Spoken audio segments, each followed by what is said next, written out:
Nej, du kan også stå om Jeg er bagved. Hey, du siger, hvad skal der til besøgsdag? Jeg siger, Ja. Hej, kommende elev. Nu vil vi vise dig, hvordan det er at komme på besøg. Du kommer ind af hoveddøren her, som fører ind til kontoret, Hvor Christian og Janni sidder. Der er jo rundvisninger. Ja, så de er i fuld gang.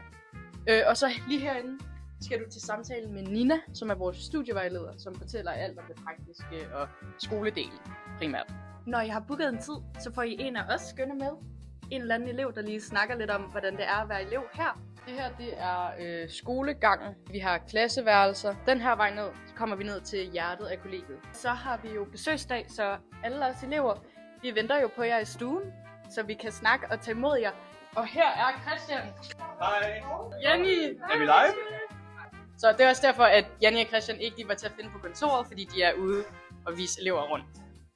Så kommer vi ind i stuen, hvor en masse elever sidder og hygger.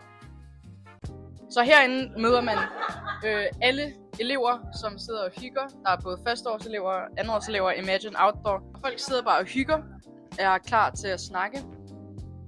Så har vi de hårdt arbejdende pizzamennesker. Hvad er et typisk spørgsmål, I bliver stillet? Jeg bliver tit spurgt om, hvordan det er at bo med så mange mennesker. Det er super hyggeligt at have så mange venner her på stedet. Vi er også tit spurgt ud til, hvad vi rent faktisk laver heroppe, især i weekenden, når der ikke er arrangeret. Så holder vi nogle gange fest jo, og ellers så er det jo bare at skabe sin egen show. Det er egentlig det, der handler om. Der er masser af plads til det her.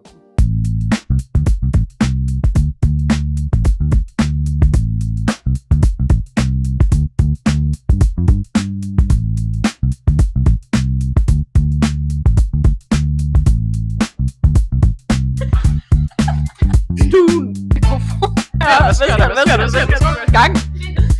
Plakater!